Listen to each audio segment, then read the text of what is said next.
Here's a guy who thinks that science admits that a god exists. I want you to imagine for a second that you're a financial auditor and you have two cases that you're working on, which means that you're responsible for meticulously scanning through the bookkeeping and accounting for these two different companies. So you look at the first company and you find they're doing a good job. They're running a tight ship. They're doing their payrolls on time. They're keeping accurate accounting of their income and their expenses, and they employ qualified professional accountants whose practices and methodologies are easy for you to follow. With the second company, you find that nothing makes sense at all. None of the payroll has been done. The income and expenses aren't accounted for at all, and all of their documentation is in complete disarray and chaos. So you decide to look into this a little bit further, and you discover that the CEO of this company, he's gone kind of crazy, and he put his 2-year-old grandson in charge of bookkeeping and accounting, who obviously spent that time not doing bookkeeping and accounting, but throwing paper all over the place and decorating the office wall with the general ledger stamp. Now let me ask you, upon discovering this, would you proceed with your audit of the second company? Would you look at it and say, well, I know he's only 2 years old, but I still have to try and make sense of his method and to discover if there's anything that's been done right here? Or would you look at it and say, there's nothing reasonable to be discovered here, and then close the case on it? This is not a very good analogy because whether and how I would proceed with the audit would depend on the purpose of the audit. I wouldn't necessarily abandon the case just because I found documents in disarray. But this is supposed to be an analogy for science. What exactly would it mean for science to discover that a baby is put in charge of things? How would science discover that there's definitely no rhyme or reason to anything and not bother to proceed? That sounds like proving a negative to me, which empirical science cannot do. If no patterns or organization had ever been found in nature, that would not be a reason for science to give up looking. In fact, every time science failed to observe some hypothesized order, that too would be a scientific discovery. Anytime a hypothesized model of some phenomenon fails to be corroborated by experimentation, the failure of that hypothesis is a success for science because science successfully falsified that hypothesis.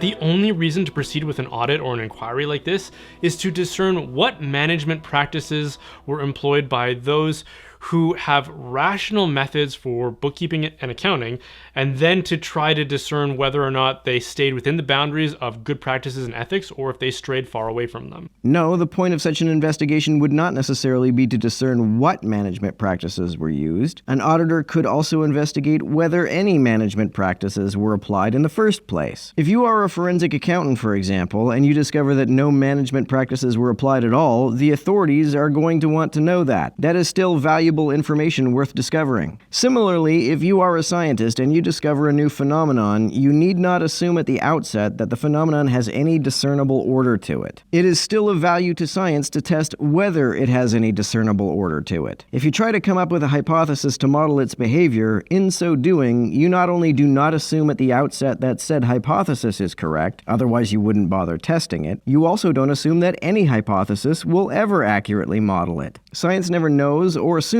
intelligibility or lack thereof at the beginning of any investigation. That process assumes, before you ever get started, that you are going to be examining the work of intelligent minds, with the purpose of discerning if those intelligent minds use the resource of their minds in the service of acceptable accounting practices or deceptive ones. No, if they fail to look after their books at all, an investigation into whether that is the case is also something a forensic accountant could be hired to do. What you wouldn't do is proceed with an inquiry like this if you knew there was no intelligibility to be discerned from it. In order for your analogy to actually be analogous to science, you would have to include the auditor initially looking at the company's bookkeeping and finding it to be a mess as part of the investigation, as part of the science. The accountant didn't know the company's financial documents would be unintelligible before he looked into it, and he didn't need to presuppose them to be intelligible. Science works the same way.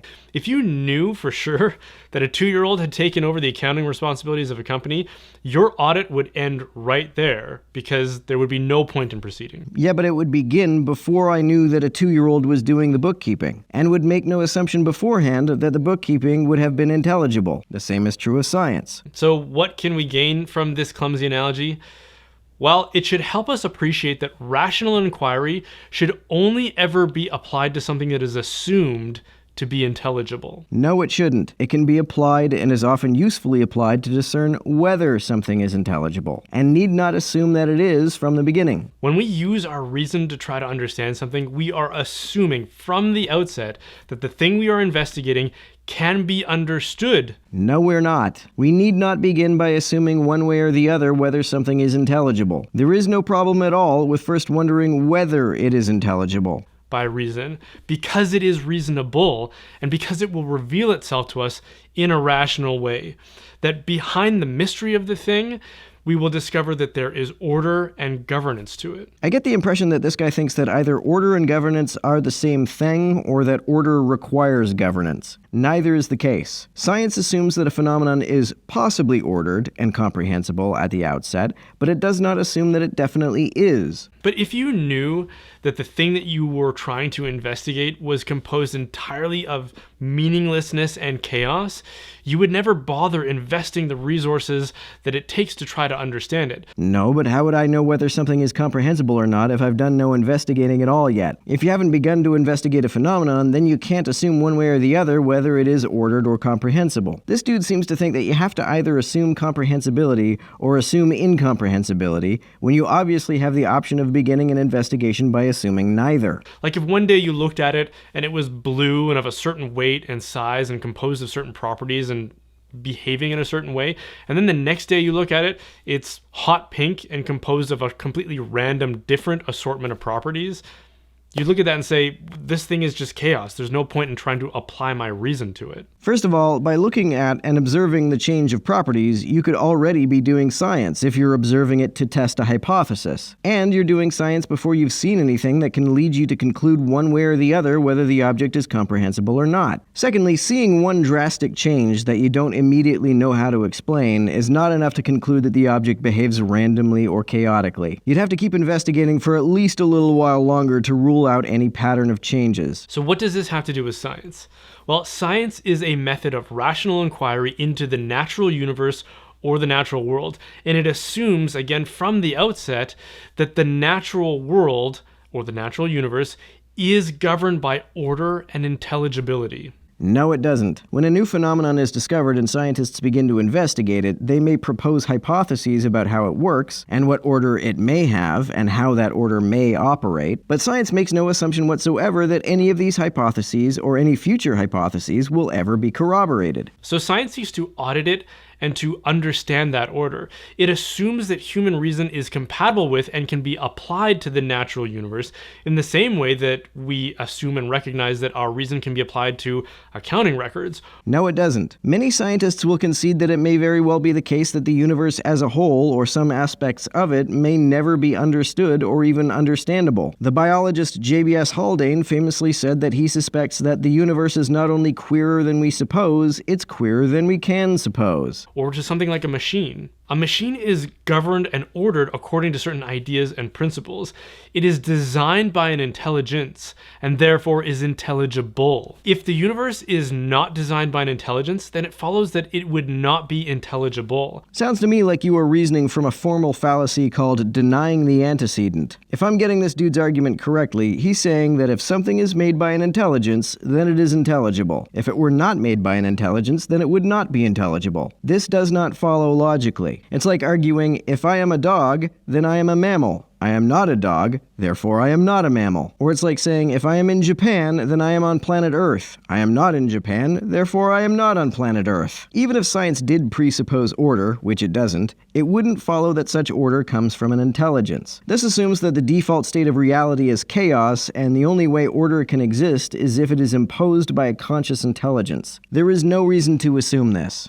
Our classical and medieval European ancestors, they understood this well.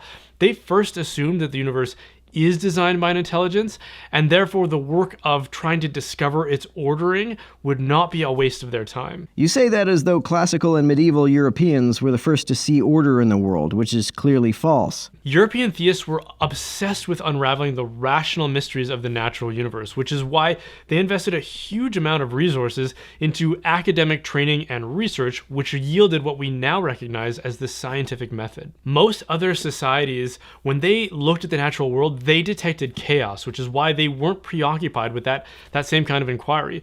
One day they would look outside and it would be rainy and cold. The next day, randomly, it would be warm. They would look up in the night sky sometimes and they would see the moon in a particular shape and the stars. And then the next day they look up and they would see nothing. One day the plants and animals would behave a certain way. And then the next day or season, they'd do something different. Does this dude really think that this is how most other societies besides European theist ones saw the world? You can't build agricultural societies without knowing something about the regularities of crop cycles and weather, and the first people to do that were not European at all, let alone European theists. This appeared to them like the temperamental traits of a personality who was suffering from chaotic mood swings. And so from that, they assumed and concluded that the natural world was something like a person. And this became known as pantheism, which was embraced by almost all primitive cultures. I'm curious about where he gets that definition of pantheism. My understanding of pantheism is that it's the idea that the universe is God. This in no way implies chaos, or even the idea that God is a person. Also, I'd like to hear him name even just a few of these primitive cultures which he thinks were pantheist. I get the suspicion that he has in mind cultures that were animist, which is not the same as pantheist. Animists believed that things were composed of several different persons or spirits, which control different aspects of nature. Monotheists, like Jews, Christians, and Muslims, believe that the world was created by a supreme rational mind who imbued it with rationality, such that it could be relied upon to behave in an ordered and governed way, even if it didn't give the appearance of being so at first glance. It just meant that you had to deepen your inquiry to discover that ordered nature behind it all. Jews were not initially monotheist. They were henotheist, which is a variety of polytheism. They believed in many gods, but that their own God outranked the others. The second commandment says, "Thou shalt have no other gods before me." It doesn't say, "I'm the only God." It implies that there are, in fact, other gods. Also, you don't need monotheism to look for order in the world. You don't need to assume that it's even there to be found to look for it, or to even keep looking for it after failing initially to find it. Most of the societies that first invented agriculture, which can't work if you don't understand some degree of biological and climatological order, were not monotheist. We've since inherited and we take for granted those assumptions and those axioms and all the great achievements of the founders of modern science, who were to a person monotheists. People like Thales, Aristotle, Albertus Magnus, Nicholas Copernicus, Roger Bacon, Isaac Newton, and René Descartes. I think it's pretty debatable whether David Hume was a monotheist, and he was heavily influential in the formation of modern science. Karl Popper, who was also very important to the development of modern science, called himself an agnostic. And modern science was developed at a time when monotheism was so ubiquitous that it was pretty hard to escape. That seems like a far more probable explanation for the pervasiveness of monotheism among those who created science. Out of the scientists Brian listed, only Thales and Aristotle weren't raised to be monotheists. And now we take it for granted that science is valid, while forgetting and neglecting all of those first principles and assumptions that had to be established. Order is not a first principle in science. Where did any of these scientists that Brian mentioned ever say, "We must begin by assuming intelligibility"? And because we've forgotten them, we trick ourselves into thinking that we can carry on doing science while neglecting the fact that we have to concede that there is an intelligence behind the ordering of the natural universe. So we've gone from having to presuppose order, which we don't, to having to infer that order must be imposed by an intelligence, which is a non sequitur. When we encounter some phenomenon, it's common to ask, why is that the way it is? For example, why is it that the northern sky bursts into a light show sometimes? Or why is it that the universe is filled with matter rather than antimatter?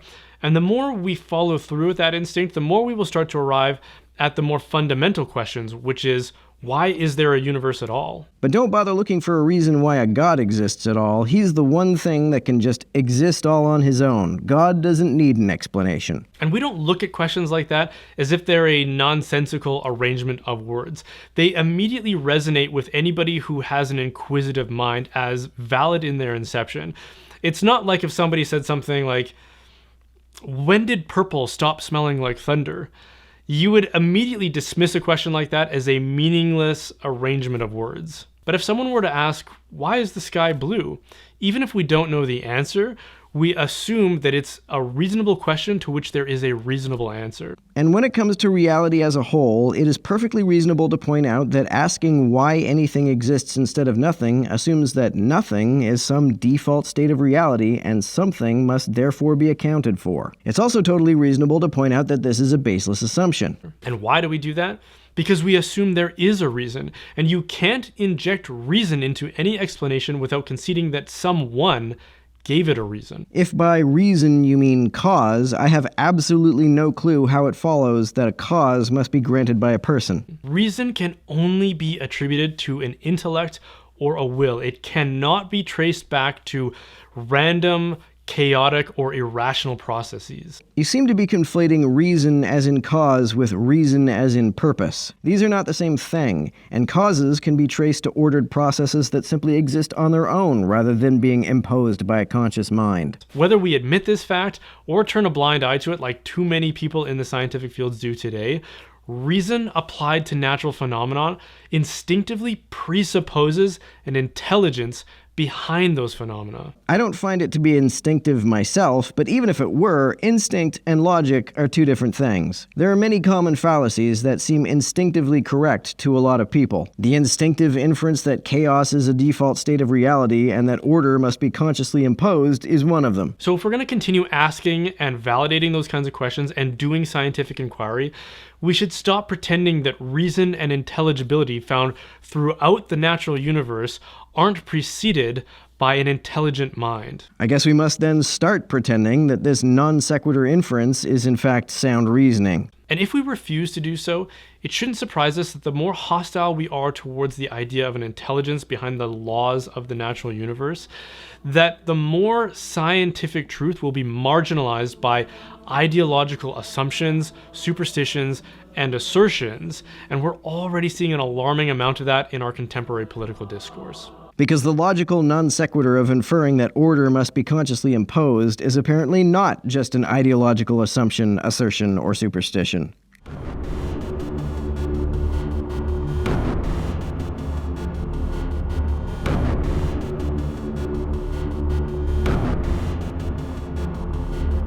To everyone who helps me out on Patreon, you're a big help. Thanks so much.